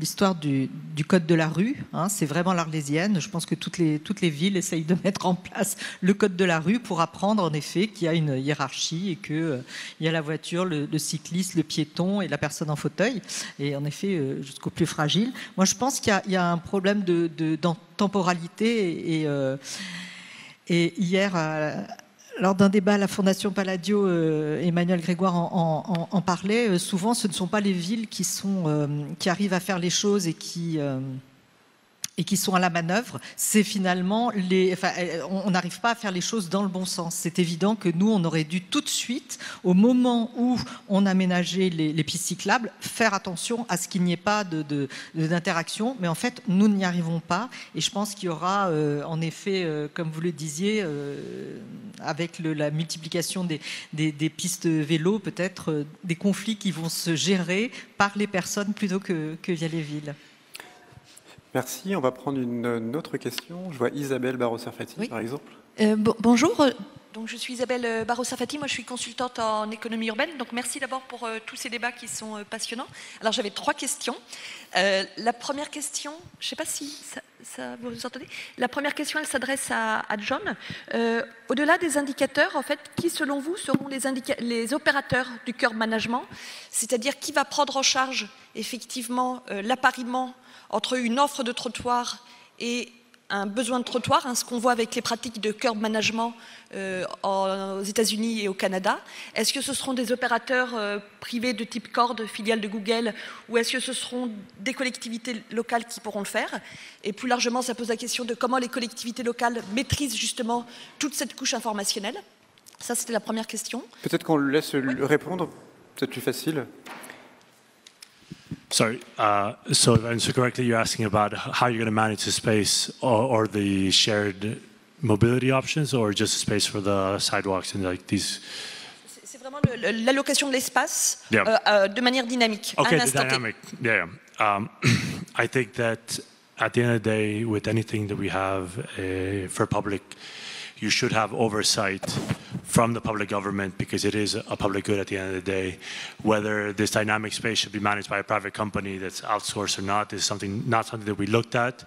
I think that you have to be open to options, but if you do bring in the private sector, you have to be very careful to not be captured by whatever system you end up doing. So in our case, we were just doing modeling work behind the scenes where we were dynamically allocating it, and we didn't look at the operational side yet of this. So I think that you have to be open, but again, anytime you have a public and a private partnership, you have to be very, very careful of who owns the data, how you share the data, what sort of data can be shared, what cannot be shared, how you protect your citizens. So I think there's a data management component there, and actually at the ITF we just recently released a report on the management of mobility data that I think could be really interesting for that, and I can share it with you afterwards. But I think that whether it's public or private is not so important, but it does have to be, I think, has to have strong oversight on what data is shared, how data is shared, and how you measure like the safety of this. Because at the end of the day, whenever you have any sort of dynamic component, you do have to have these safe principles in place, because you cannot have someone be surprised that all of a sudden a bus is coming their way when they weren't expecting it. So I think this is something that we have to keep in mind. La deuxième question, c'était plutôt pour Madame Zaoui, et notamment pour que peut-être vous reveniez sur la citation qui a été faite par Anne Hidalgo sur privilégier des espaces communs plutôt que des espaces publics. Et notamment hier, justement au débat dont vous parliez, Emmanuel Grégoire a parlé de trottoirs en concession, enfin il a ouvert un peu la voie. Donc qu'est-ce que vous pouvez en dire? Et puis peut-être à vous deux, quid de la taxation des plateformes de livraison de type Amazon et de la taxation du curb kiss, du baiser du trottoir? Oui, je vous ai entendu hier et c'était passionnant. Moi, je trouve que c'est une très bonne réflexion. Je pense que oui, nous avions déjà, je me rappelle qu'il y a très longtemps, au moment où les banques ont commencé à installer des distributeurs sur l'espace public, on a un peu loupé le coche, en effet, en se disant, tout d'un coup, ils utilisent l'espace public et on ne les fait pas payer. Et ils ont, en effet, économisé énormément d'argent. Donc, votre idée est très claire. Et aujourd'hui, bien sûr, il y a vraiment une surconsommation. Donc, nous avons toujours pensé que pour faire beaucoup de services publics, pour être au service des Parisiens et des habitants, il fallait en effet bien utiliser l'argent privé aussi. Anne Hidalgo est totalement sur cette ligne, sur le fait de se dire que quand évidemment cela revient à du service public, c'est intéressant et bien sûr c'est un préjudice qui est fait aux Parisiens, toute cette utilisation. C'est la raison d'ailleurs des contrats de concession, notamment publicitaires avec Decaux et tous nos opérateurs. C'est toujours un préjudice contre une recette. Donc ça va absolument tout à fait dans le sens de nos réflexions. Mais en revanche, enfin je ne veux pas dire mais en revanche, mais à côté de ça, je pensais justement hier en vous écoutant que quand même, nous, en tant que ville, la première action, c'est quand même de limiter l'impact et le préjudice pour les Parisiens de toutes ces plateformes. Donc, en effet, c'est vrai que peu à peu, elles se mettent en effet au vélo cargo, etc. Donc, il y a quand même moins de contraintes pour les Parisiens, mais en tout cas, je pense que nous, sans doute qu'on commencera par ça. On commencera par atténuer les effets de toute cette plateforme, leur demander d'être les plus souples et les plus généreuses avec l'espace public, de le laisser le plus libre possible, et ensuite, dans un second temps, peut-être en effet essayer de voir quelles seraient les recettes et le modèle économique de cette utilisation. Alors, vous voulez... c'est bon ? Pour terminer, il est 10h30, mais il nous restait une dernière présentation qui sera très courte parce qu'elle va introduire... Vous vouliez poser une question ? Alors prenez le micro, on peut privilégier ça ? On privilégie les questions, allez-y. Merci beaucoup de me laisser un peu de temps. Hélène Peskin, donc, je suis la directrice du PUCA, qui est un service de recherche sur la ville. Deux remarques plus que peut-être que des questions. La première, c'est outre la mobilité, il y a tout un tas de nouveaux usages statiques dans les rues qui se développent. Alors évidemment, là c'est lié à la mobilité, les parkings à vélo statiques, le Vélib à Paris, les parkings à mobilité dynamique, là, free floating partout, mais aussi, alors je parle de Paris où j'habite, mais maintenant des nouvelles poubelles géantes de tri qui sont apparues sur nos trottoirs. Un certain nombre de panneaux publicitaires, on parlait des contrats avec Decaux, qui aujourd'hui sont quand même adressés aux automobilistes, qui coupent le trottoir à Paris et qui empêchent d'ailleurs la circulation des piétons, et notamment en mobilité réduite. Donc il y a quand même tout un tas d'autres choses qui sont dans l'espace public, plus ou moins au service des usagers, de certains usagers parfois et pas d'autres. Et je pense qu'on n'a pas vraiment évoqué cette question-là. Peut-être que vous avez des propositions là-dessus. Et deuxième remarque, c'est que l'usage aujourd'hui de l'espace collectif qu'est la rue, c'est aussi, à mon avis, et de plus en plus, un usage de rafraîchissement urbain dans les villes qui sont très denses en particulier, avec les enjeux de réchauffement climatique. Et donc, on a assez peu évoqué, j'ai trouvé aujourd'hui, mais c'est vrai qu'on était orienté mobilité, mais la place de l'arbre et donc la nécessité aussi d'utiliser ces espaces qui sont déjà étroits pour y ajouter de la végétation. Merci. Moi, je veux bien répondre sur En effet, vous avez tout à fait raison sur les mobiliers. Donc, vous savez que la Ville de Paris a un plan d'accessibilité. Tout l'espace public doit être accessible. Donc, pour les affiches publicitaires, etc., en effet, pour chaque mobilier implanté, on doit laisser passer un PMR. Tous nos mobiliers sont accessibles et détectables à la canne. Ça fait partie, c'est un énorme travail qu'on mène. Donc, mais vous avez tout à fait raison. Et je pense que vous savez très bien, Marc Aurèle est là, vous savez très bien que les Trilib, en effet, pour nous, c'est un crève-cœur. On a dit, le pitch, c'était utiliser la place d'une voiture, donc 5 mètres par 2,50 mètres, c'est gigantesque. Quand on a lancé la consultation, on s'est dit, ah là là, mais il faut savoir qu'il y a tellement de petits immeubles dans Paris qui n'ont pas de locaux de déchets que voilà, c'est toujours pareil, c'est faire des choix et on en a bien conscience et on a eu heureusement le talent de Marc pour dessiner ces abris. Votre seconde, j'ai oublié. Les arbres, oui. En fait, on pourrait passer, je pense, 4-5 heures. Moi, sur les places, je pouvais passer 3 heures. Et donc, voilà, nous, actuellement, vous savez que la ville de Paris transforme les places de stationnement en plantation d'arbres, etc. On pourrait en parler, vous avez tout à fait raison. Sur les places, les revêtements clairs, voilà, la brumisation. C'était notamment le sujet de notre premier atelier, donc en avril. Sur la place de la biodiversité. Donc on a déjà eu un événement sur ce sujet, mais ça fait bien partie de nos réflexions. Pour terminer, Et pour terminer donc, cet échange et passer dans un format atelier où là vous aurez tout plein de liberté pour prolonger ce débat, on va peut-être revenir brièvement sur le sujet de la rue commune, vous préciser là où on en est aujourd'hui, qu'est-ce qui se trame, qu'est-ce qu'on est en train de faire en parallèle, et surtout vous annoncer aussi les prochaines échéances. Voilà, s'il n'y a plus de questions en 10 minutes dans la salle, je vais passer rapidement et peut-être pour introduire, en effet, c'était donc je vais revenir un peu dessus puisque c'était tout le travail qu'on a mené à l'atelier précédent sur cette question-là. Et évidemment, ce qu'Isabelle a évoqué, c'est très important parce que, en effet, la ville, et Sonia le raconte très bien, elle dit cette ville fonctionnelle où la voiture accapare complètement l'espace. On est face à une grande inconnue, c'est que finalement jusque-là on ne se posait pas de questions, le politique ne se posait pas de questions, il y avait une occupation très statique qui faisait que la question ne se posait pas. Donc il faut inventer, il y a toute une part d'invention dans la gestion de cet espace sur le statique et le dynamique comme John l'a dit, et évidemment on va vers des inconnus, mais je pense que ces inconnus-là elles sont plus intéressante qu'avoir des tas de halls répartis dans les rues. Alors, je vais juste très rapidement vous faire un point d'avancement sur la démarche qu'on a entreprise avec les équipes de Franck et avec Léonard. On s'est fondé dès le début sur d'abord 3 enjeux. Le premier, c'est toute la question du dérèglement climatique qui est la base en fait de la réflexion.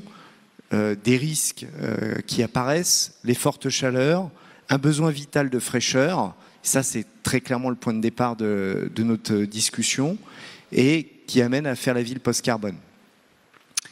Il y a un deuxième enjeu très fort qui, le Covid l'a révélé, on en a discuté, on a partagé, et ça s'est formalisé, et je pense que ça va se formaliser dans les mois, dans les années qui viennent, par tous les gens qui travaillent sur ces questions-là. D'abord, cette envie de biophilie qui existait, qui existe de plus en plus, qui va devenir de plus en plus, je dirais, on va de plus en plus l'expliquer et savoir en parler. Cette question de besoin de proximité, et là vous avez une place, vous êtes sur la place Bellecour à Lyon, quand il n'y a plus de voiture d'un seul coup, retrouver son espace où on vit, et puis ces nouvelles occupations qui sont apparues pendant le Covid, qui existaient déjà, mais qui se sont amplifiées.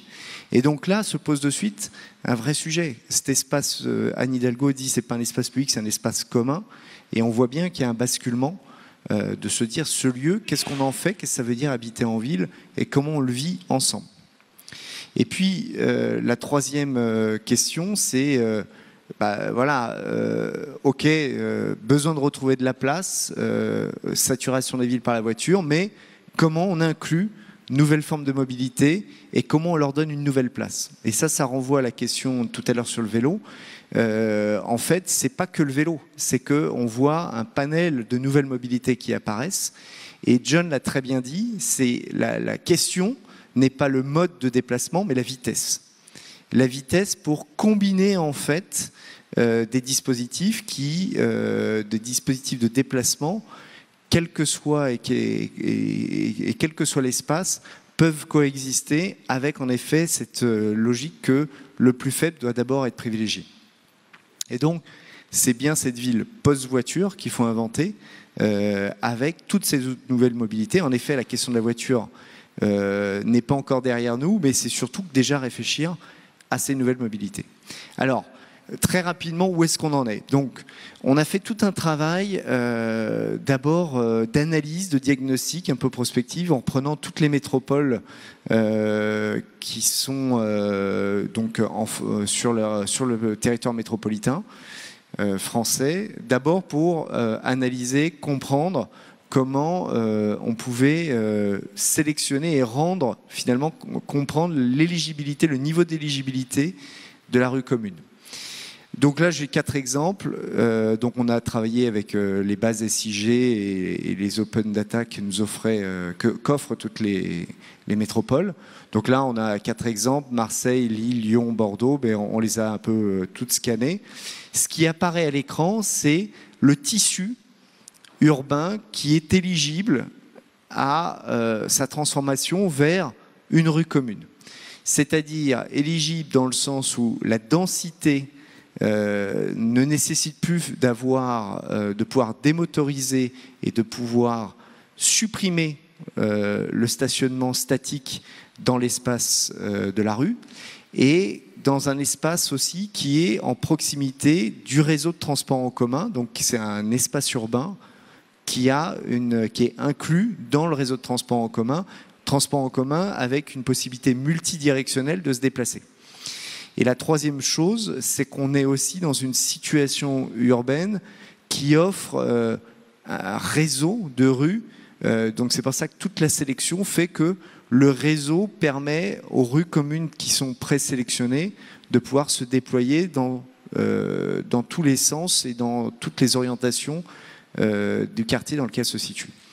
Donc à partir de ça, on a fait un travail, alors à partir de ça et en parallèle, on a fait tout un travail d'analyse des rues sur, pour le moment on a fait Marseille, on a fait Lille, on a fait Saint-Denis, on a fait Paris, on projette de le faire sur Bordeaux, de regarder par une analyse sensible pour essayer de qualifier, comprendre comment les rues s'organisent dans leurs usages et dans leur fonctionnement. Et donc ce qui ressort de ces visites, de ce travail-là, c'est que la norme est très souvent, la norme routière s'applique complètement, et que les transformations, finalement, ne sont pas du tout... On a très très peu de villes qui ont entamé une transformation de leur réseau de rues ordinaire. C'est-à-dire qu'on a beaucoup travaillé sur les grands axes pour massifier les déplacements, et notamment avec l'inclusion donc transport en commun, mais aussi du vélo ces dernières années, et qu'en fait, dans ce qui représente 60, 70, 80% des réseaux de rues de ces métropoles, il n'y a pas eu d'action. On a toujours un trottoir qui est une résultante du corps de rue après avoir mis le stationnement et le fameux ruban, qui est très souvent bien inférieur, parce qu'évidemment, avant de mettre le piéton, on met l'éclairage et les panneaux. Et donc, on se retrouve avec un dispositif de rue qui est extrêmement encombré et où le piéton n'a pas de place. Et donc, ce qu'on se rend compte, c'est que ce dispositif commence à se changer quand ça se dilate, comme on peut le voir ici à Paris, à certains endroits. Mais dans la rue ordinaire, la rue courante, on n'a aucune transformation, on ne voit pas de transformation se mettre en place. Alors, ce qui est intéressant dans ce travail-là, c'est que aussi ça va nous permettre de catégoriser les rues qui des fois sont de 8 à 10 mètres, des fois de 10 à 15, de 15 à 20, et de pouvoir essayer de voir un peu les possibles et comment peuvent s'organiser la réorganisation de cet espace statique une fois qu'on a laissé ce fameux ruban de 3,50 m, 4 mètres pour permettre l'écoulement et le fonctionnement. Donc la démarche, c'est à la fois de partir, d'avoir cette vision globale, de se dire, là on est sur la métropole par exemple de Lyon, tout ce qui est en bleu, c'est le réseau de rues qui a une capacité de transformation, donc c'est comme je le disais précédemment, il y a un potentiel considérable. Donc il faut avoir cette vision globale du tissu du réseau de rue et en même temps de la transformation locale. Qu'est-ce qu'il est possible de faire, quels sont les possibles et quels sont les dispositifs qu'on peut déployer. Associé à ça, il y a l'idée d'avoir et surtout d'agir, surtout pas en silo, mais dans une approche transversale et intégrée, en y intégrant évidemment d'abord les mobilités, mais surtout tous les bienfaits dans l'écologie que ça peut générer, en y associant les usages. Et donc, l'idée, c'est de voir de manière matricielle dans la méthode comment on peut offrir aux collectivités le moyen de pouvoir bien qualifier qu'est-ce que ça apporte en termes de mobilité, d'écologie et d'usage, et de le déployer sur un certain nombre de critères. Donc ça, c'est tout un travail qu'on mène avec un système matriciel aussi dans l'espace, pour qu'en même temps, on puisse avoir une vision sur l'espace matériel, les toitures, le volume d'air, comment le socle s'organise, comment le sol, le sous-sol puisse être transformé, les mobiliers qu'on peut amener, et en même temps la question immatérielle. Parce qu'on ne peut pas séparer la partie de l'infrastructure, qu'on a beaucoup traité peut-être un peu trop avec la voiture, de toute la logique de sociabilité et d'organisation sociale que nécessite la rue. Troisième fondamentaux, c'est extrêmement clé, c'est que ce processus ne peut fonctionner à notre sens que si l'usager est au cœur du projet. Et l'usager, on le voit avec le sondage que Make est en train de nous donner. Nous, on l'avait fait sur les routes du futur et on le fait sur un certain nombre. Là, c'est tout un travail qu'on a mené à Lyon sur la Pardieu, d'interviewer pour comprendre. Et c'est vraiment le point de départ de l'histoire. Il faut qu'on puisse prendre en compte la manière dont les gens voient leur espace de vie et comment ils se sont déjà appropriés. Et à partir de là, cette transformation locale, elle ne peut se faire que si on a un processus de concertation tout au long du projet qui va passer par des ateliers, mais aussi par un espace de présentation du travail. Pour ceux qui n'y participent pas, il faut toujours être dans un système inclusif pour qu'on ait la capacité de pouvoir faire valoir un travail collectif, et ce, jusque dans la réalisation.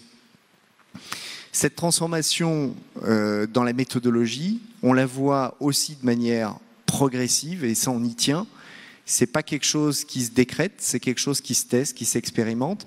Et donc pour nous, il y a 3 temps. Il y a un premier temps d'émergence du sujet, de discussion, de diagnostic, de priorisation, d'objectifs, de partage, qui se complète derrière par un temps d'expérimentation et d'évaluation, avec une montée en puissance des possibles.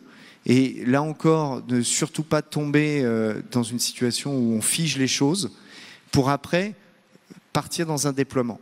Mais tant qu'on n'a pas eu ces 2 premiers temps, le déploiement nous semble compliqué et progressif, qui plus est parce que l'idée c'est que la rue commune se situe dans une échelle de sociabilité, la plus petite échelle, le plus petit dénominateur commun dans le système urbain de la sociabilité. Et l'idée, c'est que le déploiement puisse aussi se déployer aussi sur lui-même et vers les autres rues. Donc c'est un dispositif qui doit contaminer, pour reprendre le terme de Loïc, cette approche virale doit permettre aussi de pouvoir être rendu possible tout autour après ces premiers déploiements. Et puis enfin, à partir de ces fondamentaux dans la méthodologie, conditions du changement, d'abord, ça passe par 3 étapes. Ça passe par, évidemment, cette transition vers les mobilités décarbonées, donc les favoriser, je vais en parler.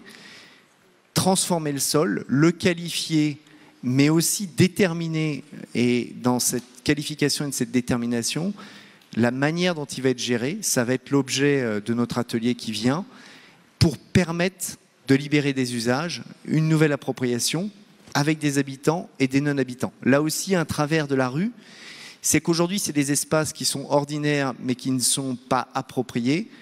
Un des risques, un des points de vigilance, c'est l'entre-soi, c'est d'en faire des dispositifs d'espaces communs qui seraient finalement privatisés par quelques-uns et tomber dans l'entre-soi. Donc, on est face à une situation où l'espace, il y a quand même un certain nombre de points de vigilance dans la transformation pour pas que ça soit pire qu'avant. Donc le premier état, dans cette libération de la rue et de la voiture, ça a été l'objet du premier atelier et d'un travail qu'on mène avec Transitech, mais ça depuis très longtemps. Et donc je vais résumer très rapidement, et c'est important parce que c'est dans le processus, la photo le montre. En effet, aujourd'hui, qu'est-ce qu'on fait de ces voitures? Parce qu'elles sont là, c'est quand même qu'il y a un besoin. Donc il y a 3 axes de travail.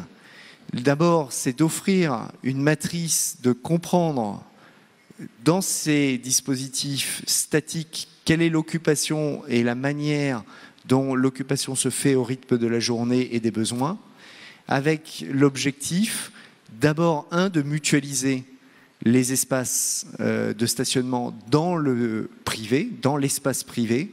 Et là, le digital est un superbe outil pour permettre en fait d'avoir un report dans l'espace privé. Ça va aller aussi vers les métropoles ont un défi devant elles de aussi gérer cette question de l'autopartage. Donc Paris a eu l'expérience de l'autolib, mais on voit qu'aussi ça balbutie et la transformation des rues ne pourra se faire que si aussi il y a de l'autopartage. Et puis derrière, c'est favoriser le report modal. Globalement, c'est ce qu'a dit Catherine tout à l'heure, c'est-à-dire qu'on est dans une posture où on va utiliser moins la voiture et couper ce cordon ombilical. À partir de là, c'est là où on installe les nouvelles mobilités et qu'il va falloir repenser l'occupation de cet espace. Parce que le risque, c'est que, et c'est aussi, ça fait partie de toute la méthodologie, que l'occupation de la voiture soit remplacée par d'autres occupations. Et donc, ça veut dire qu'il faut régir, réinventer la manière dont on va régir cet espace statique. Et puis ensuite, c'est déployer un sol unique, retrouver un cycle naturel de l'eau et amplifier le paysage, des fois qui existe, des fois qui est à inventer. Et ça, c'est l'immédiateté qu'il faut offrir aux habitants, aux non-habitants, aux usagers, pour montrer, et c'est pour ça que dans le guide, la qualification qui va être nécessaire pour permettre de donner à voir, mais aussi à comprendre les bienfaits de cette nature qu'on installe, va permettre aussi de voir comment on peut permettre d'apporter des réponses au dérèglement climatique. Donc à partir de ça, tout un travail que je vous donne des extraits du guide. Donc c'est un travail de repérage métropole par métropole avec une analyse très scientifique sur les typologies de rues, sur le stationnement, sur la manière dont ça s'organise, à plusieurs échelles, avec des périmètres d'études. Je passe rapidement sur des états où on a une qualification du nombre et de l'espace, et on reprendra, on est très intéressé pour reprendre le travail qu'a mené John sur la qualification de l'espace statique, donc pour que la collectivité sur un espace de rue ait la capacité de pouvoir matricer aisément qu'est-ce que représente la voiture et qu'elle représente le piéton et toutes les autres occupations. Et puis après, à partir de ce vide urbain qui est dégagé, quels sont les possibles et comment on peut les déployer. L'enjeu de l'atelier qu'on va mener ensemble, c'est quels sont les nouveaux usages. Alors, vous allez découvrir une matrice. En fait, quand on commence à analyser entre des usages sédentaires ou mobiles, il y a en fait un panel d'usages gigantesque, une manière de se réapproprier la rue de manière infinie, et notamment dans les combinaisons. C'est-à-dire que la matrice que vous voyez là, que vous allez avoir au cours de l'atelier, c'est en même temps ce qui est la richesse de transformation de la rue commune, c'est la combinaison entre des activités, des temps de la journée et aussi des vitesses. Et dans cette lenteur qu'on retrouve, en fait, il y a plusieurs lenteurs et ça va être tout le sujet de comment on peut combiner des usages très statiques, un peu mobiles, plus mobiles, jusqu'aux 20 km/h qu'on évoque depuis ce matin. Donc l'ambition et l'objectif de l'atelier 2, usage et mobilité.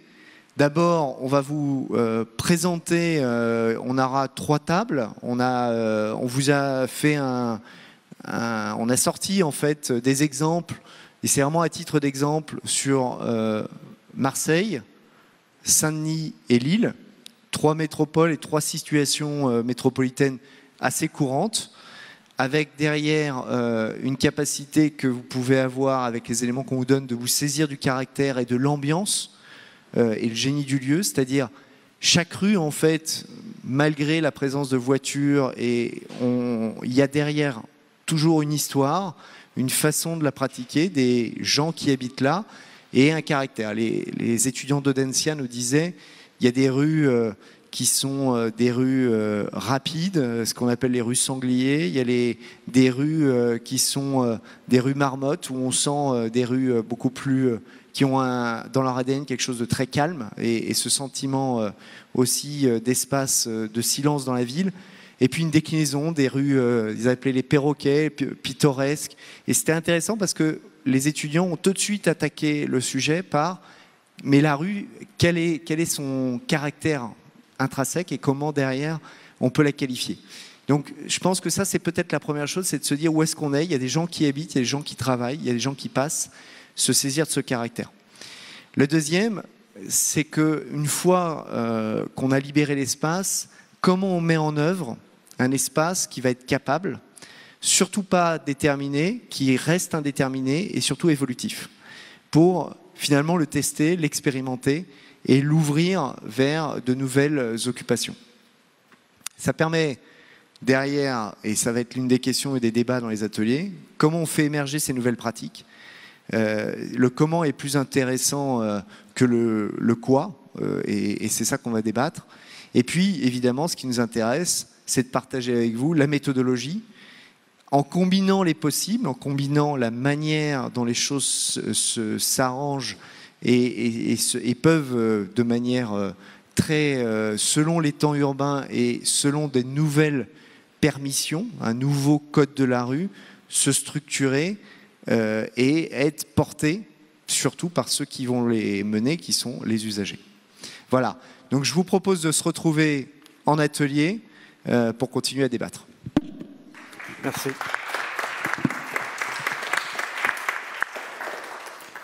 Merci Vincent. Bon, on a dérapé en termes de planning, mais vous avez vu, on a déjà un pied dans l'atelier, donc c'est tout bon. On termine sur ces quelques indications. Je vais déjà vous remercier, notamment ceux qui sont en ligne. On prendra des questions après dans le temps d'atelier. Ouais, on va être obligé d'enchaîner. Voilà, tout ça pour vous dire qu'aujourd'hui, on termine une phase importante dans notre consultation citoyenne. C'est-à-dire que jusqu'à ce soir, vous pouvez vous aussi faire des propositions. Et après, on sera dans une phase de vote seul. Voilà. Et puis, à la rentrée, à l'automne, on organisera un événement ici à Léonard. On invitera toutes les métropoles françaises et puis également les experts qui ont participé à ce travail pour découvrir à la fois les résultats de la consultation citoyenne, c'est-à-dire que la phase d'analyse, qu'est-ce qu'on en extrait, et surtout on vous expliquera comment on a transposé ça dans le guide de la rue commune en vous présentant en avant-première la première monture du guide de la rue commune. Voilà. Ben, merci à vous et bon atelier et merci à ceux qui nous ont suivis en ligne.